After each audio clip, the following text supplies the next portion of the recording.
Je crois que tout bon Canadien qui se respecte connaît mon invité, Mike Pinball Clemens, 4 fois champion de la Coupe Grey, 3 en tant que joueur et 1 fois en tant qu'entraîneur.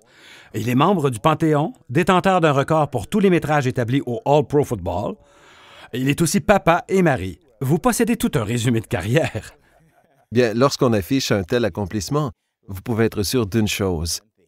Et je mettrai ça en contexte.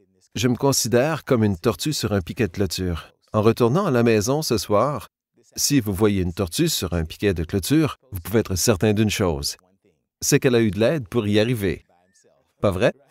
J'ai pas le chiffre exact, 25 000 mètres, un record pro football pour tous les métrages établis. Mais tous ces mètres, ils ont été faits un à la fois ou non? Il y en a quelques-uns plus longs qu'un mètre peut-être.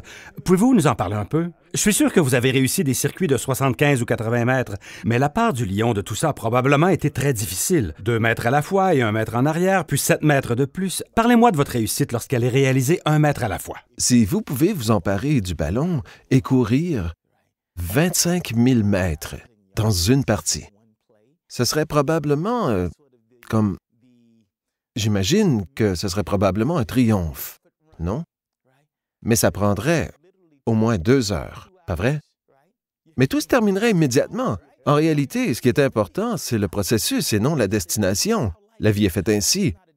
Si vous êtes arrivé à destination, alors cela signifie que vous vous ennuyez littéralement, vous n'avez plus de rêve, plus rien ne vous stimule, vous ne vivez plus. Personne ne devrait jamais arriver à cette étape. La vie est un processus, non une destination, et c'est réellement le processus qui vous permet d'arriver à votre destination finale. Permettez-moi de discuter des valeurs que vous proposez. Une des choses que vous semblez évoquer, c'est l'idée qu'une personne invente des excuses, qu'il agisse comme une victime, qu'il n'a pas eu l'éducation qu'il fallait ou peu importe, et vous ne semblez pas tolérer ces états d'âme qui font des gens des victimes. Pourquoi pensez-vous ainsi? Ce n'est pas tellement le fait de ne pas tolérer, mais il faut essayer d'être compréhensif. En réalité, je veux être utile. Être raisonnable, il y a un proverbe qui dit « aucune excuse, aucun regret ». Et ceci dit, j'ai grandi avec seulement un parent. Ma mère avait 18 ans lorsque je suis né et nous avons grandi dans un quartier défavorisé. Sa mère et sa grand-mère sont décédées alors qu'elle n'avait que 7 ans. Elle a été élevée par son arrière-grand-mère qui est devenue aveugle à ma naissance. Alors elle était extraordinairement responsable à l'âge de 18 ans. En plus de prendre soin de moi toute seule, elle devait également prendre soin de la personne qui l'a élevée. Tout au long de sa vie, jamais elle n'a eu d'excuses. Elle savait que les excuses sont comme les nombris. Tout le monde en a un, mais ils ne servent absolument à rien, alors oubliez les excuses.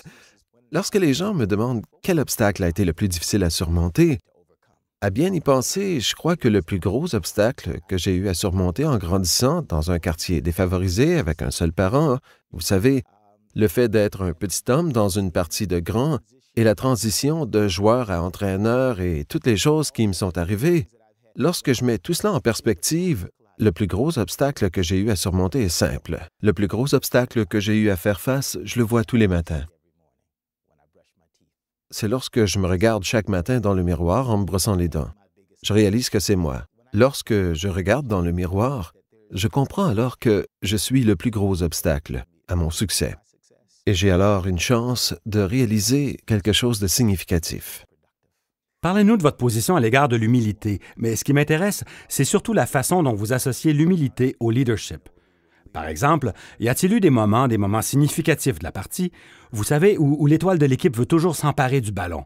Comment vous y prenez-vous? Foncez-vous dans le caucus en disant « je veux le ballon » ou en tant que leader, dites-vous plutôt « je veux le ballon, mais je fais d'abord ce qui est meilleur pour l'équipe ». Comment arrivez-vous à équilibrer l'humilité et le leadership? Voilà une question intéressante, car parfois nous pensons à une situation particulière et nous nous disons « bon, je vais d'abord prendre un peu d'humilité dans ce sac et je vais en mettre un peu ici. » Et en réalité, lorsque vous arrivez dans la mêlée, vous avez eu des milliers d'heures de pratique ensemble. Vous avez vécu des moments ensemble sur la route, vous avez eu la chance de partager plusieurs repas ensemble. Vous avez parlé de différents sujets, depuis la religion, en passant par la politique, la famille et tout autre sujet sous le soleil. Beaucoup de discussions sportives, bien sûr. C'est l'addition de tout ceci qui fait que lorsqu'on est dans la mêlée et que vous vous dites « je veux le ballon », cela peut effectivement être perçu comme un concept égocentrique. Mais lorsque vous avez toujours agi avec humilité tout au long des 3 saisons, et jusqu'au moment crucial de la partie, et vous mentionnez que vous avez une chance de faire une touche, les autres comprennent votre point de vue. Car maintenant, il y a une base de réalisation qui demeure. Alors, lorsqu'on parle de ces choses-là, c'est comme si on disait tous « Hey, je vais jouer la carte de l'humilité. » Mais voyez-vous, l'humilité permet de vous donner une voix. Lorsque vous parlez constamment, vous êtes irrespectueux, arrogant et les gens ont tendance à faire la sourde oreille. Mais lorsque vous pratiquez l'humilité, cela vous donne actuellement une voix. Et là, lorsqu'on regarde les racines profondes du leadership et ce que ça donne, cela crée de la confiance. L'humilité crée de la confiance dans les gens. D'accord. Une dernière question pour vous. Les gens se demandent sûrement d'où vient votre surnom, Pinball. Je vais vous raconter la version longue. Je vais essayer de faire un remix. Donc, d'accord. J'ai vécu 24 ans sans aucun surnom. Tout le monde a essayé de m'en coller un. Oui, Dynamite. Oui, alors, oui, d'accord. il ne m'a jamais vraiment collé à la peau. Tout le monde essayait de me donner toutes sortes de surnoms relatifs à la vitesse. Un jour, nous avons eu une mêlée à la ligne des buts, et pour une mêlée à la ligne des buts, tous les jeunes joueurs sont présents.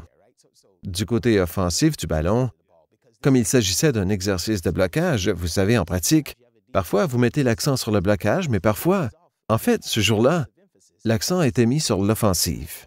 Alors, tous les jeunes gars sont en position offensive et leur rôle est de nous faire tomber afin de se pratiquer pour la vraie partie. Et lorsque vous êtes là, et qu'il ne reste qu'une verge à couvrir et que vous devez y arriver à la ligne des buts, alors la défense est de pratiquer cette défense sur la ligne des buts et alors tous les jeunes gars se pratiquent de façon successive, les uns contre les autres en faisant attention de ne pas se blesser les uns les autres. Vous ne voulez pas blesser vos starters. Et donc, je suis le nouveau gars et j'attrape le ballon et, comme ça doit arriver, j'ai le ballon et je me fais plaquer. Mais je ne tombe pas. D'accord? Je rebondis, je cours vers la zone de toucher et je marque et moi, je crois que c'est une bonne chose. Mais l'entraîneur ne se soucie pas de la recrue.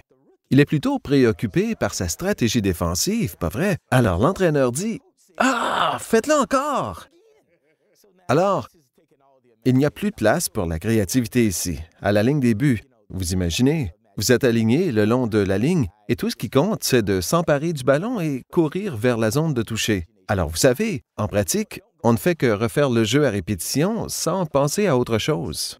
Alors, vous répétez le même jeu et ce jeune débutant vous en met plein la vue, vous savez. Et ce n'est pas très bon. Alors, cette fois, je recule et dès que je touche le ballon, un gars me percute. Comme ça, il me rentre carrément dedans. Ça me met presque KO. Mais je ne tombe pas. Je cours l'autre côté vers la zone de toucher et je marque à nouveau.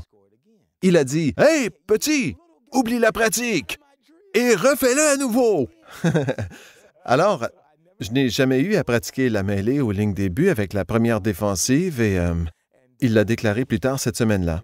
L'entraîneur Bob Obilovich l'a Qui a déclaré. déclaré ceci? Il a affirmé à ce moment-là qu'on avait ce nouveau gars qui répondit comme une pinball et ce nom est resté.